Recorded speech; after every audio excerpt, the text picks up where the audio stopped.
So the meeting is now called to order. Kelly Abney. Jan Anger. Here. Mary Beth Bowling. Brian Coleman. Christina Dalton. Here. Ricky Hanger. Stephanie Harris. Here. Diane Hatfield. Here. And let's see, somebody is joining us. Okay.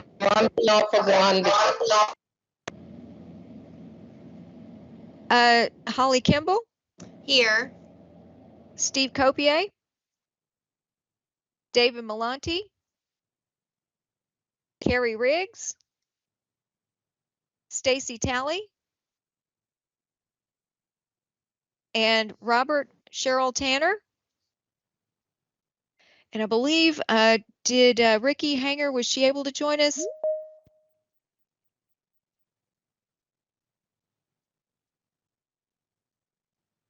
I don't think so. She may be joining in just a minute. There is a lot of feedback coming through. Okay, good. Okay, all right. So we may still have a few people joining us in a few minutes. And so we'll go ahead and get started. I think we don't have any new committee members at this time, so we won't introduce each other again. We do have our two presenters today, and I'll let them introduce themselves right before they're getting ready to speak. So we'll go ahead with our agenda here. First, I'm going to share my screen so I can talk to you a little bit about the role of the Title I Committee of Practitioners.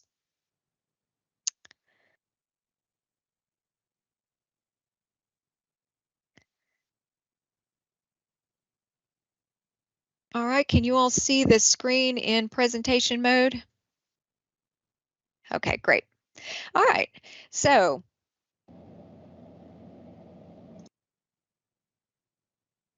we will start with let's see if I think I skipped one. Okay, remember that the meeting is being recorded and you must have a functioning camera, audio, and microphone so you can see and hear at all times and be seen and heard at all times. And please make sure that your cameras are turned on and microphones are unmuted if you're on the committee. The role of the committee is to advise the Kentucky Department of Education in carrying out its responsibilities under Title I of the Elementary and Secondary Education Act of 1965 as amended by the Every Student Succeeds Act. So this is review information, but I think it's always really good to have this refresher since it's been a while since we met. The Committee of Practitioners is a statutory requirement established under 20 U.S.C. 6573. The ultimate responsibility of those serving on the Committee of Practitioners is to advise KDE in carrying out its responsibilities under Title I. Duties include, but are not limited to, the following: attending meetings, advising on policy decisions regarding the implementation of Title I programs, advising on proposed or final state regulations related to Title I, and reviewing and revising technical assistance documents and publications.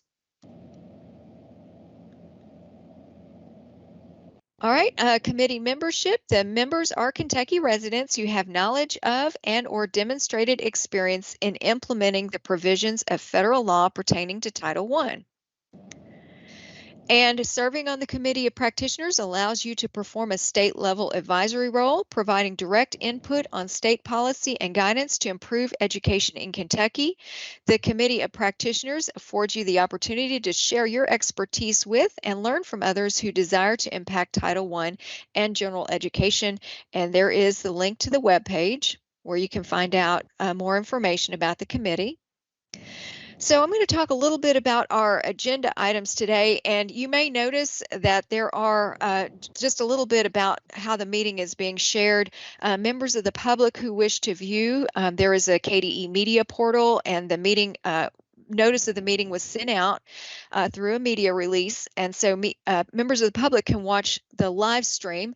Those of you who are on the meeting, who are on the committee, you may notice there's a few additional people. Those are staff from the office who are here to provide oversight or to assist with the support from the meeting.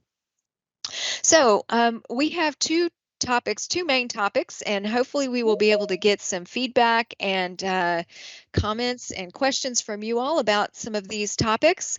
One of them is on evidence-based practices, and Natalie Guashiri from our division is here to talk about that. That agenda item is in response to a question from our March meeting. There was a suggestion for information about curriculum that would be beneficial for students in Title I schools. So the question was around curriculum. So Natalie is going to talk about evidence-based practices. And then we also have Sharma Aiken, who's also in our division, and she will be here to talk about foster care. So we haven't had a presentation on foster care in a while, so wanted to bring that one back to update you on the work that's going on in that area and hear from you about how foster care is going in your districts or in your experience. So we will go ahead and get started with the slides on evidence-based practices. And at this time, I'd like to introduce Natalie Guashiri, and she can go ahead and, Natalie, if you want to go ahead and provide some information about yourself and let me know, and I'll advance the slides for you. Thank you. Good morning. I'm Natalie Guashiri. I'm the program consultant in District 180. I work with Kentucky's Comprehensive Support and Improvement, or CSI schools, and implementing, monitoring, and evaluating their turnaround plans. But I work with all schools and districts in whatever capacity they may need regarding evidence-based practices. So since our audience today consists of individuals with different backgrounds and roles, our focus today is understanding how the KDE supports the continuous improvement process through training and assistance utilizing evidence-based interventions. This morning, we will discuss what evidence-based practices are, what the Every Student Succeeds Act is, and what evidence levels are. We're going to talk about targeting students' needs, how to find EBPs, and resources along with KDE resources that we have on our website. So evidence-based practices started, Tara, if you could go to the next slide, thank you. Evidence-based practices started in clinical medicine when there was a push to move from intuition-based education, such as listening to old wives' tales. We've all heard about old wives' tales and what to do, remedies, how they may improve a cold, but that wasn't really effective. So then they started going to informing practices based on clinically relevant research.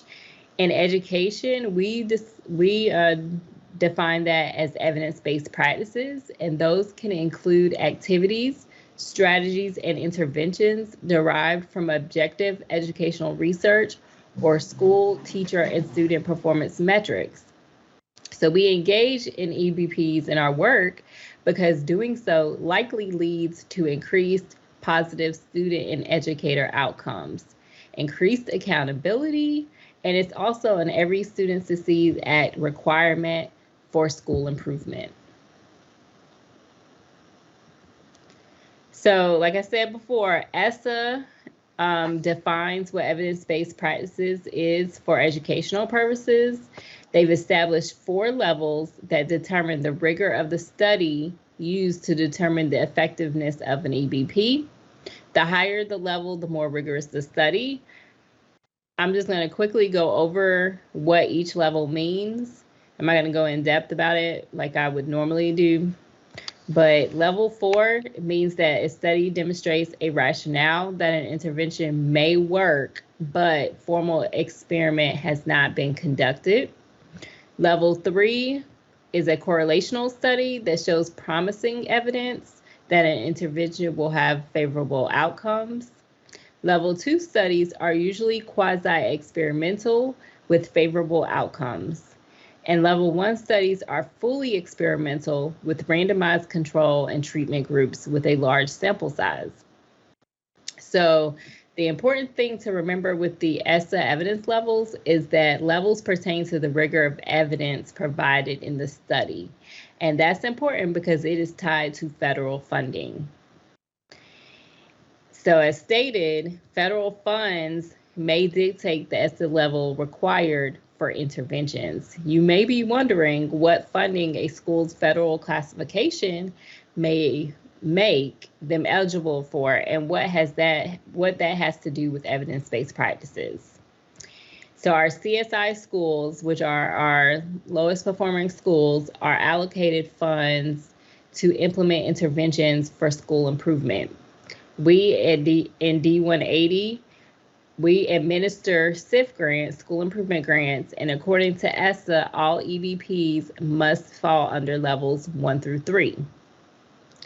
So our TSI, our targeted support and improvement, and our additional targeted support and improvement schools, they can use any ESSA evidence level in their turnaround plans unless they're using federal funds for school improvement. Then it has to fall under levels 1 through 3. Our Title I schools may use any ESSA evidence level in their Title I school plans, but they will be expected to evaluate the effectiveness of their programs. And if the program falls under school improvement, ESSA levels 1 through 3 must be used. Any other programs under Title I can use ESSA evidence levels 1 through 4. So when schools or teachers have decided what evidence-based practice they want to implement, there are 5 steps that should be taken to make the EBP as successful as possible. First, schools and teachers and districts, they should identify their local needs and select relevant EBPs. We all know that teachers, educators, they like to talk with their friends, their co-principals, and they're like, hey, what are y'all doing in your school? What are you doing in your classroom? And then they like to implement it if it's going well. That doesn't always work because we need to think about what our specific students need and how we can help them. Then we need to think about planning for implementation. What is that going to look like? How are we going to implement our EBPs with fidelity? Then we're going to implement. That's the fun part. When we have our intervention, we're implementing it every day or every week or whatever the timeline means. And then we need to think about, is it effective? Are we going to examine our results? How are we going to reflect on them? How are we going to measure them? And how will we know if an intervention is working effectively? And we have to do the hard part, which is if it's not working, how are we going to adapt it or pivot? So then once we have the background of like, what are we going to do? How are we going to do it? How are we going to implement it? We have to ask ourselves some questions, and schools and districts may ask themselves questions depending on their federal identification. So we do identify our schools, TSI, ATSI every year, and then we identify our CSI schools every 3 years. And so our TSI schools may be asking themselves these questions in a couple of weeks. Why have we been identified for TSI or ATSI? What subgroup have we been identified for? And what are the needs of our subgroups? Is it something cognitive? Is it skills-based? Is it content-based? Is it math, literacy, reading? Those might be some questions that they need to ask themselves. And then our CSI schools, the next slide, please. They may be asking themselves, again, our CSI schools are only identified every 3 years, but they may be asking themselves, under which classification or indicator have we been identified? Are we the lowest 5% in our grade band? Or do we have a graduation rate lower than 80%? And most schools in Kentucky do not have a graduation rate under 80%. So it is the lowest 5% for their grade band. Or it might be our ATSI schools who have failed to exit. So are additionally targeted support improvement schools, if they are still identified 3 years in a row, they roll over into CSI.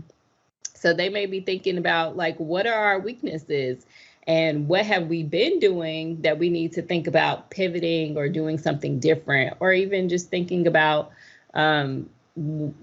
strategizing a little bit better. Next slide, please. So all schools, once they're identified, should be thinking about, are we looking for practices that all teachers are going to do? Is this going to be a school-wide thing? Or is it going to be an EBP or intervention that only our core group of teachers are going to do for extra scaffolding? Is this going to be something that our special education teachers are going to use in the resource time? Or do we need systems improvement? We have everything that we have, the EBPs. We've been working on EBPs for years, but something is just not clicking. Do we need systems-based improvement?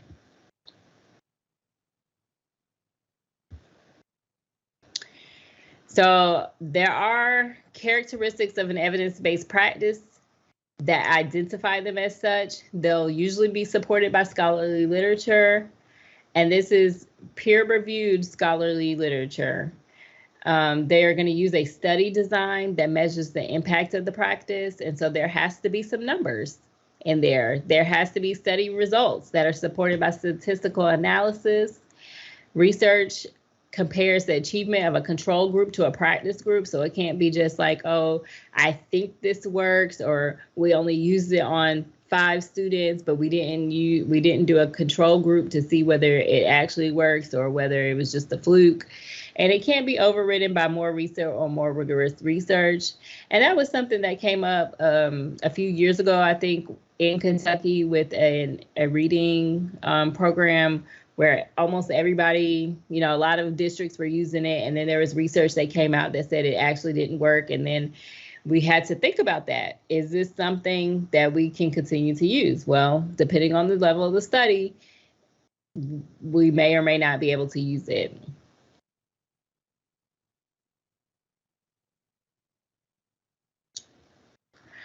So when educators are looking for EBPs, there are a few websites where they can find good sources. A lot of educators love looking at the What Works Clearinghouse because it lists actual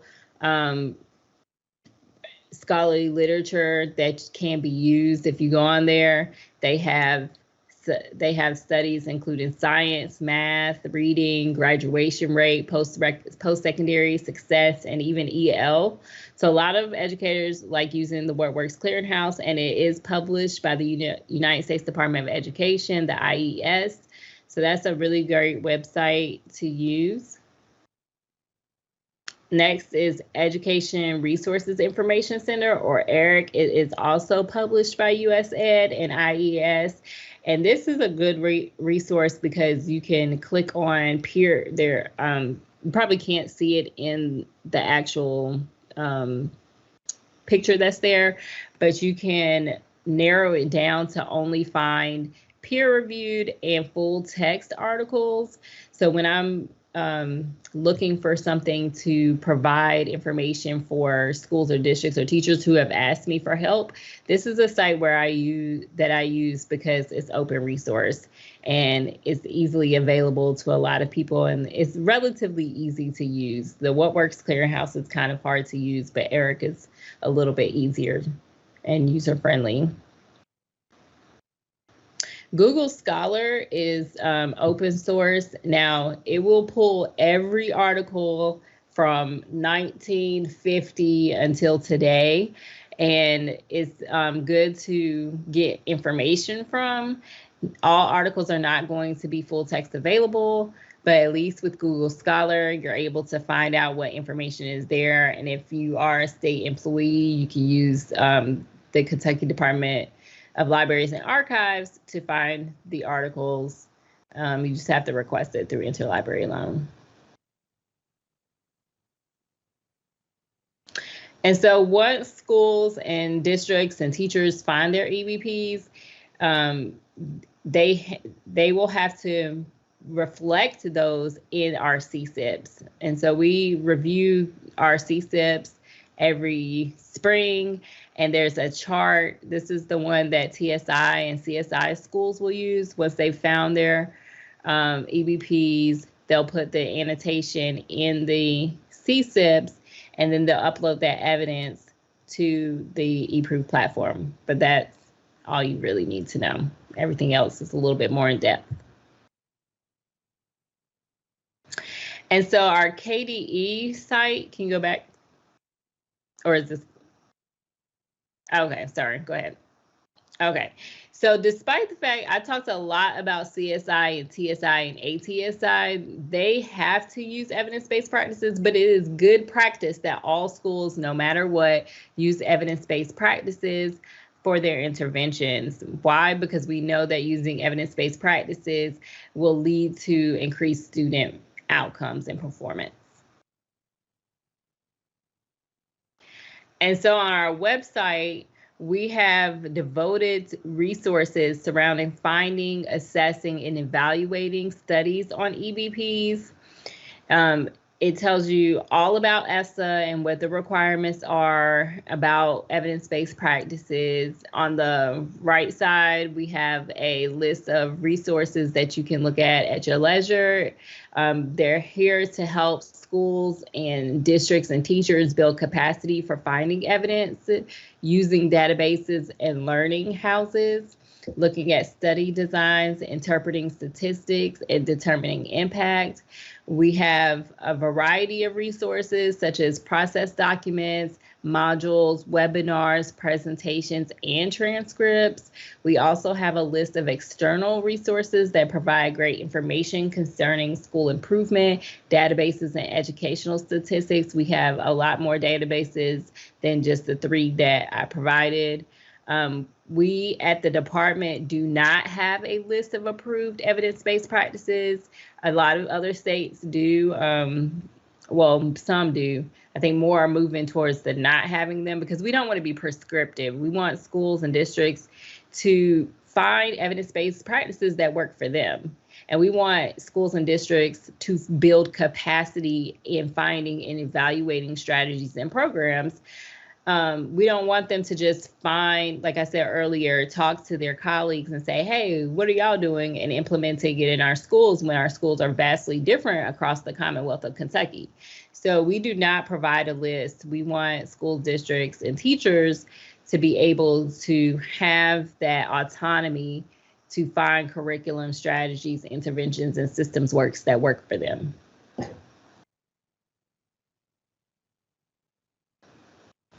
Although we don't provide a list of approved evidence-based practices, I do publish a weekly OCIS, Office of Continuous Improvement and Support, research bulletin that examines different strategies, practices, and programs. Our topics, or the topics that I find, usually focus on educator satisfaction, morale, student achievement and engagement. And if you want to join the mailing list, you can email me at natalie.guashiri@education.ky.gov, and I will add you. If you have any suggestions or questions about topics or particular EBPs, or if you need help finding articles of support, you can also email me about those as well. Thanks for your time. All right, does anybody have any, I'm going to stop sharing now. Does anybody have any questions or comments for Natalie?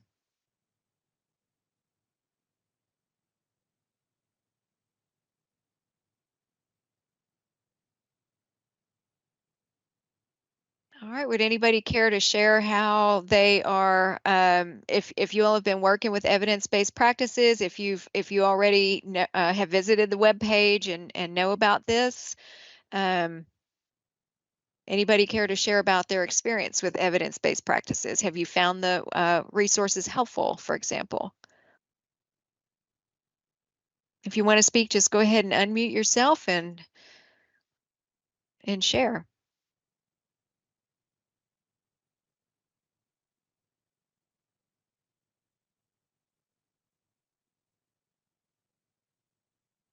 Okay, we will go ahead and move to our next presenter. That is Sharma Aiken, and Sharma is going to share her screen, and I'll let her go ahead and introduce herself as well.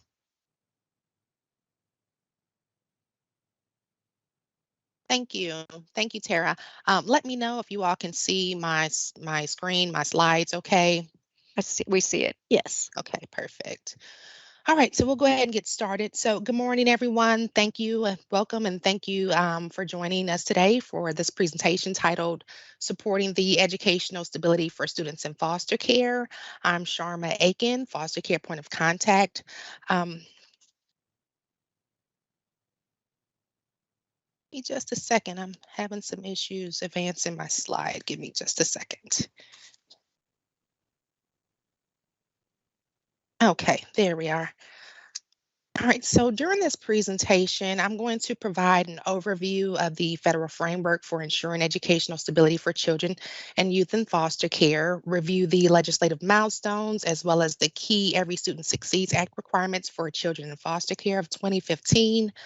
Part of this overview, we will review how our work is fulfilling and will continue to fulfill the provisions defined under the Every Student Succeeds Act. I'm going to share some best practices from the field, discuss some ongoing processes and procedures between KDE and the Department of Community-Based Services. And then I will open the floor up for questions and share some resources.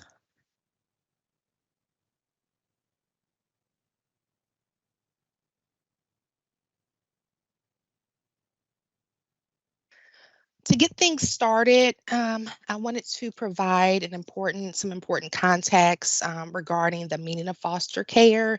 So this definition is consistent with that found in the Fostering Connections Act. That is, foster care means 24-hour substitute care for children placed away from their parents or guardians, and for whom the Department of Community-Based Services has placement and care responsibility. So in short, this definition applies to children and youth that are a ward of the state. This includes placements in licensed foster care homes, foster homes of relatives, group homes, residential facilities, child care institutions, and pre-adoptive homes. So the provisions that we're going to discuss later apply to all children in foster care enrolled in schools within the state education agency. This would include foster care students enrolled in the LEA, such as a public school.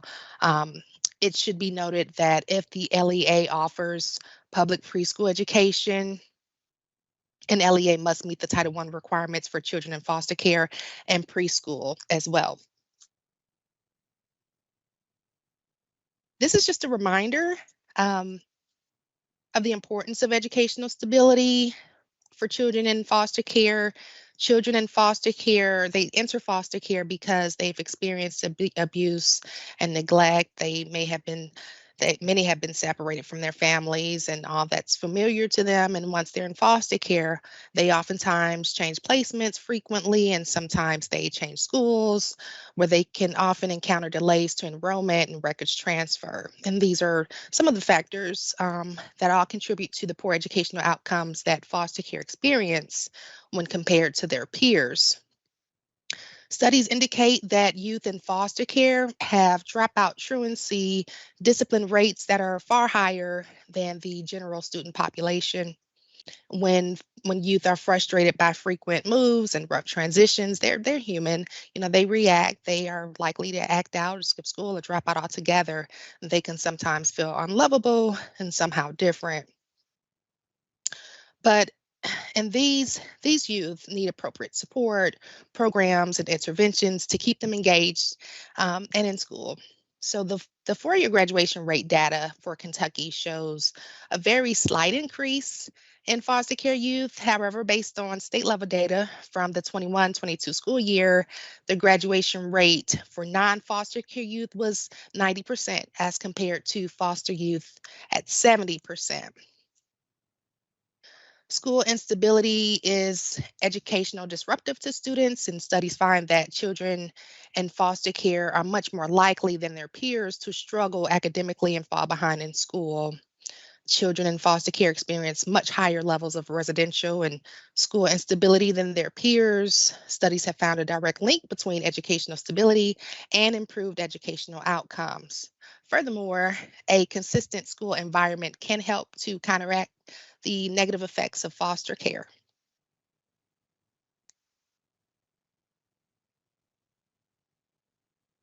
So let's talk about the legislative milestones that relate to foster care.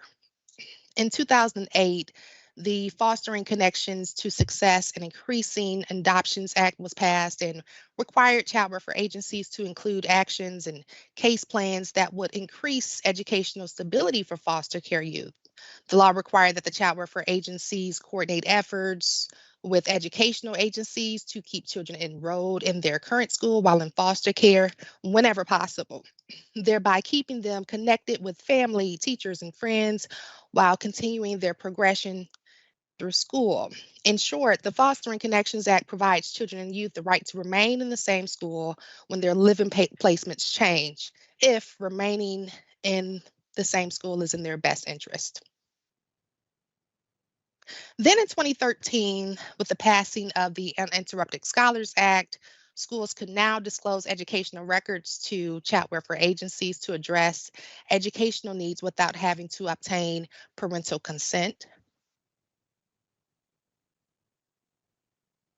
The Every Student Succeeds Act reauthorized the Elementary and Secondary Education Act of 1965, and ESSA laid out significant changes across the board in education. With the implementation of ESSA's Title I Part A provisions for foster care youth, which were effective in December 10th of 2016, we arrived at truly historic statutory gains for foster youth and foster care. So in the next slide, we'll reviewing specifically how these policy changes grant special protections for students in foster care. The Title I Part A ESSA provisions aims to limit educational disruption for students in foster care, granting them stronger educational foundation for school success. So let me review the key required elements of ESSA. Providing a point of contact. As you all are aware, the state level appointed a state agency point of contact, which is myself. Each LEA in Kentucky has designated a foster care point of contact, and at the state child welfare level, the child welfare agencies collaborate with the LEAs on the implementation of the ESSA foster care provisions, and they can access technical assistance from their respective regional offices as well as the state education liaison. The LEA point of contact, their role is to support educational stability for foster care youth, serving as the primary education link between the LEAs and child welfare agencies to play an important role for the best interest determinations, coordination of transportation and enrollment and records transfers, unless the school district instructs otherwise. The LEA should correspond with the child welfare agency to effectively implement these provisions. Sharing of information. When the child welfare agency requests educational records, no parent guardian signature is required to process this request. The Uninterrupted Scholars Act provides that information. So when caseworkers have access to a child's education records, they can monitor and support their educational success of the child, assist with transitions, and make sure the child is receiving appropriate services and interventions.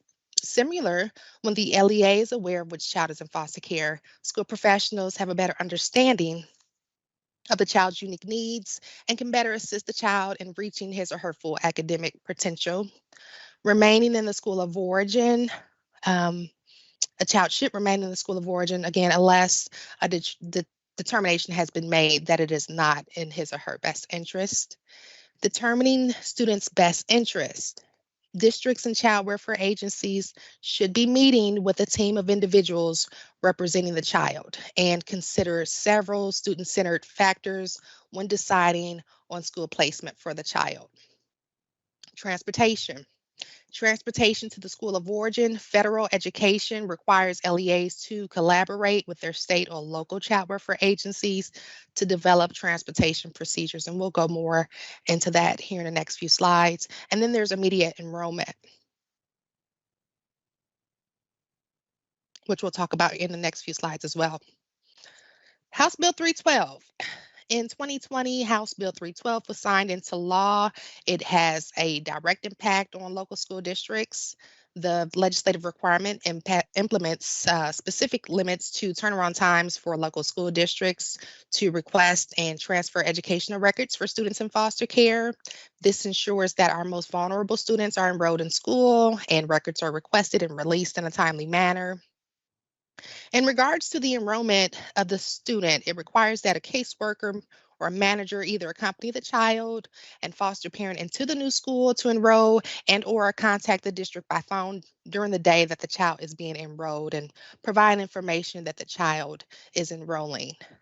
The student must be immediately enrolled in the new school, even if they cannot produce records that are normally required for enrollment, including but not limited to academic records, medical records, proof of residency. And the immediate enrollment is a requirement in this legislation as well as the Every Student Succeeds Act.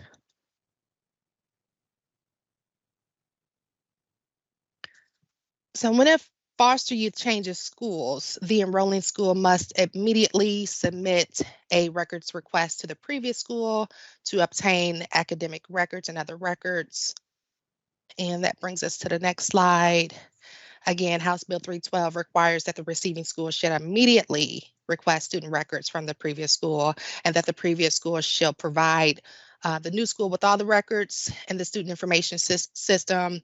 And this is the update. That information should be sent by the end of the working day that the request is received.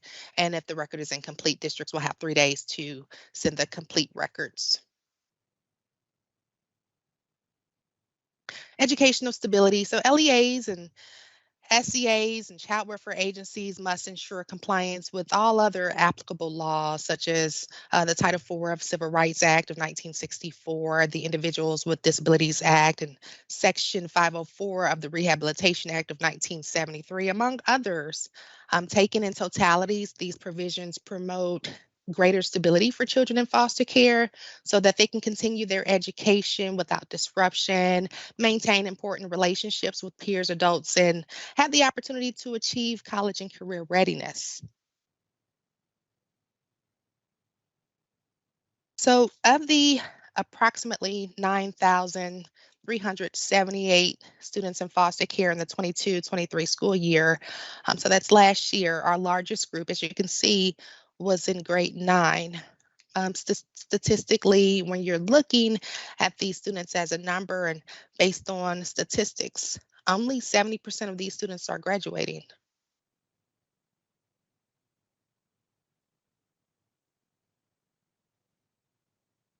So here are we're going to talk more about the procedures for supporting students in foster care to ensure compliance with federal and state statutes. So I've used the word school of origin, so I want to just take a step back for a minute to review the definition of school of origin. The school of origin is the current school in which a child is enrolled at the time of placement in foster care. As they're entering the foster care system or the school the child is attending at the time of a change in foster care placement. So it's important to remember that it is always assumed that the child should always remain in the school of origin unless the collaborative and documentation, best interest determination or bid is made that it is not in the child's best interest.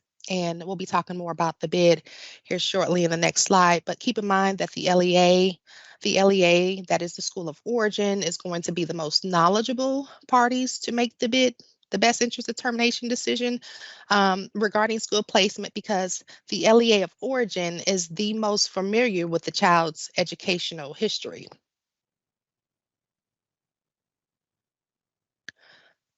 So this is the bid, the best interest determination meeting. This is a formal meeting that must be held. It could be held virtually. A lot of times it is held virtually. Sometimes it's, members gathering information from various representatives, but If it can be in person, that is highly encouraged. Folks who should be in attendance, of course, it should be the DCBS worker, the child caring worker, the biological parent when temporary parental rights have not been removed, the foster parent, the district's foster care liaison, and a representative or representatives from the School of Origin should be invited to this meeting. It's also always a good idea to get the child's input when appropriate.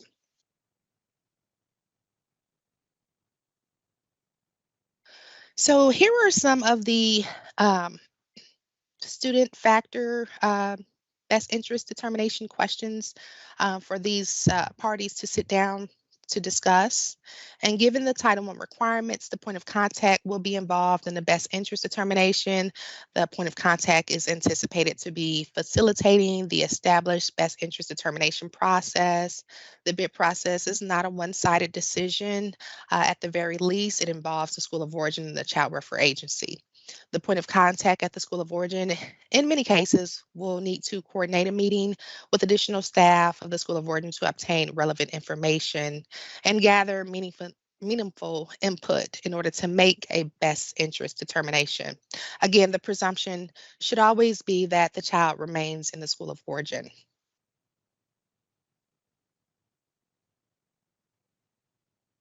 So here, this is another central required piece of the Title I requirements, which are related specifically to the provision of transportation for foster care youth. Transportation is a central component to school stability in order for students to remain in their School of Origin. So let's take a moment to review the requirements related to transportation. The way that this works, first, the LEA should consider whether transportation can be provided for minimal or no additional cost. One example is that their pre-existing bus routes can be modified to serve the student. The second piece is that if a child is eligible and receiving Title IV foster care maintenance payments via the Child Welfare Agency, that agency is permitted to include the reasonable cost of transportation for that child, for that eligible child, given that Title IV funds are available. To ensure transportation is provided, the Every Student Succeeds Act provides the following options. If there are additional transportation costs in providing transportation to the School of Origin, the LEA will provide transportation. If the LEA is reimbursed by the Child Welfare Agency, the LEA agrees to pay for the cost, or both agencies agree to share the cost.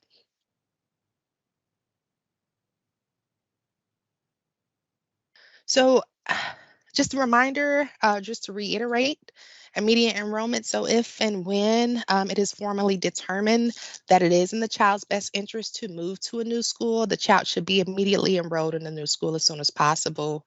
The enrolling school should immediately contact the child's School of Origin to obtain relevant records, and then the LEA should ensure that the child is fully attending and participating in school and that their educational needs are being met. Here are some collaboration best practices. It is strongly encouraged for the LEA to establish their collaborative process, meaning how often will they meet with the Child Welfare Agency? What method will they be using to meet? It is strongly encouraged for the LEAs to collaborate with the relevant agencies to ensure that school staff are sensitive to the needs of foster youth and that appropriate interventions and strategies are in place. Another good best practice is ensuring that if or when students are placed into the alternative school setting, just to ensure that they have access to the same services as those attending A1 schools. So for example, Frisky, it's also a best practice to connect these students with positive peers, positive adults, and then ensuring that they have that connection with the school counselor to begin talking about graduation, secondary school, and to help them, of course, navigate through the financial aid application. So now that I've presented on the requirements found under both federal and state law, I want to discuss how we're meeting these responsibilities together. So KDE has ongoing collaboration with DCBS. We have both informal and formal meetings. On the average, I probably collaborate with my counterpart over at DCBS at least once a week. So during those formal meetings that we meet about 3 times a year, once to discuss any changes needed to our database process for foster care, that import data, the data that we receive from the cabinet. They use a system called Twist. And once they update information about who's in foster care, that information is updated into our information system, Infinite Campus, weekly. And then districts are able to run those reports. Any district with an enrollment of a foster care student in the scope of a year will receive foster care records regardless of the start or end date. And those are state created records that we use for state and federal reporting. Other collaboration includes meetings to discuss other topics, hot topics, turnover rates, opportunities for collaboration or in-person or webinars. And we have collaborated on several occasions to create guidance. Most recently, we've developed the local transportation guidance document. And then we also did a webinar in which we invited both Child Welfare Agency caseworkers. We invited the LEA foster care points of contacts as we discussed every section of the transportation guidance document. We worked together to develop the best interest determination process and form. We had a webinar for that. Updates were made to the educational passport so that they're more user-friendly. And most recently, we've collaborated to develop new resources and tools that will soon be posted to the foster care website. So now collaboration with the LEA. So for the past 3 years, I have sent out welcome emails to the newly appointed designated foster care points of contact, strongly encouraging them to join me in a one-on-one session of an overview of foster care roles, responsibilities, and I encourage them to reach out to me for any questions or concerns regarding foster care. So now that I've touched a little bit on how we've been working with schools, districts, and child welfare agencies, I would like to open up the floor for questions and feedback and discussion on, how is collaboration going in your district regarding best interest determinations, transportation, and if there's any other additional support that KDE can provide, I'm happy to hear from you all so we can get to work and fulfill your needs.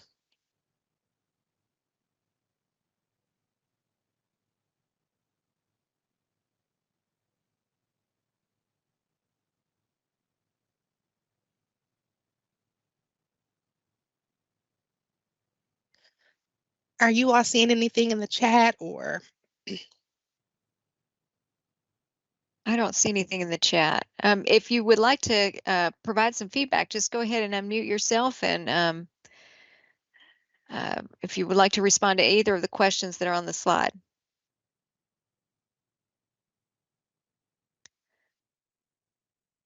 If you have used any of KDE's resources that Sharma was talking about, please feel free to let us know if you found those helpful or any suggestions you would have for improvement.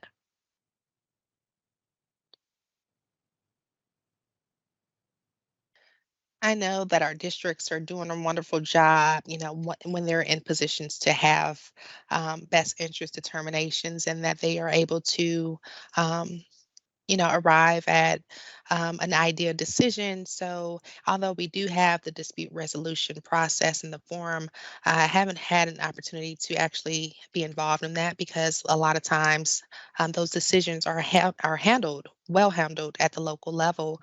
But I'm curious to know if, anyone on this call has if your district has a transportation agreement with the Child Welfare Agency, if there's been any questions or if you have any lingering questions about immediate enrollment. A lot of times we do have a lot of conversation with DCPS regarding students transitioning from the residential setting back into their A1 school. So having lots of conversation about that. But if you all have any experience with working with students in foster care, I would love to hear from you today.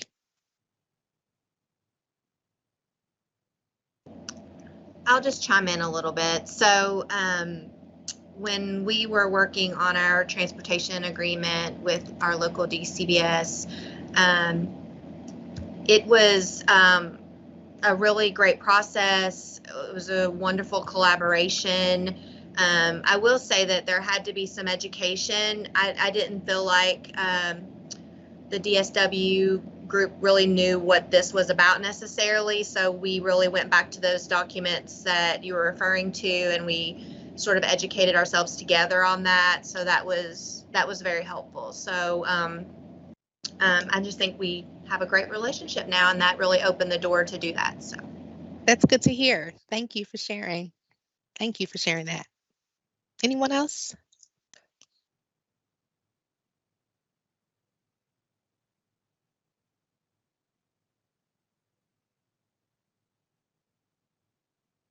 I'll just make a point here that, and mostly just a comment, but if anybody would like to respond to that from their own perspective and experience, that would be fine. I just want to point out that, as we know, a lot of times students may be not just one designation or identified in one area, there may be multiple. So I know that sometimes we have a student who's in foster care, they could also be an English learner, or they could be in foster care and they could also be a migrant student. So if any of you have, comment or have noticed those, if you have students that fall into multiple identifications, if you want to comment at all, but mostly that's just an observation.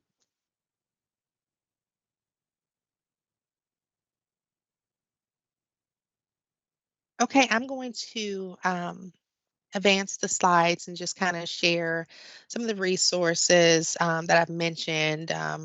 You know, the foster care website. There's also a foster care transition toolkit that a lot of our independent living specialists use at the Cabinet for Health and Family Services.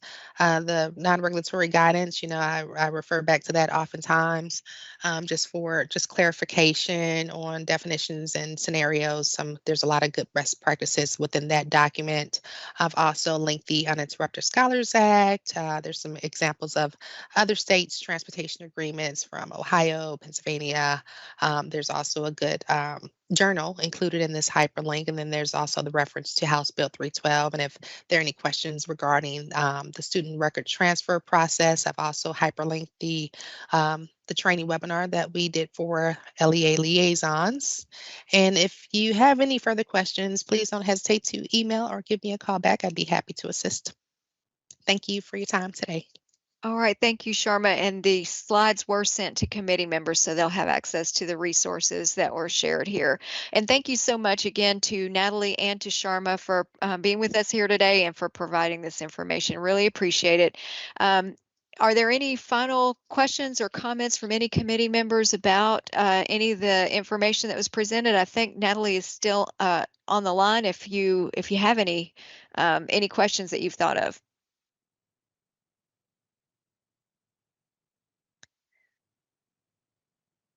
All right, then we will move on to our next agenda item, which is to talk about future agenda topics and upcoming meetings. I do keep a list of the topics, and there's a few we're working on that we will have at our January meeting. And before we get into that discussion, I just want to mention that our next meeting is January the 25th, and we had tentatively said from 9 to 10:30 a.m. Eastern time, which is the same time as this one. Does that still work for you all, or is the time 9 a.m. Eastern time? Is that okay with you all? Okay, great. All right. So what are there? I think we're going to try to bring back that paraeducator discussion at the next one. There may be something on accountability, I don't know yet, but our assessments. I'm sorry, I should have said assessments. I'm not sure. Well, I'm still working and seeing what topics we could bring back to you. But are there any requests for topics that we could discuss at the next meeting that you would like?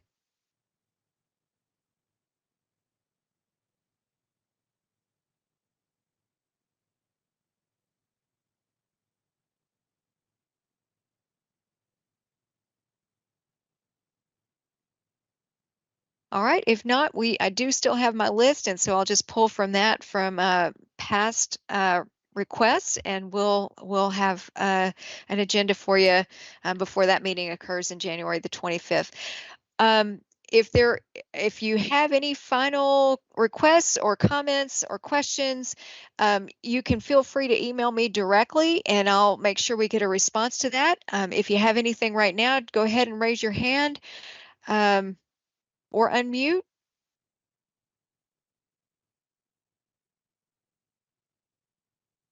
All right. Thank you all so much for your time. Thank you for being here, and really appreciate your participation on the committee. Thank you, and I hope you have a nice day. Thank you.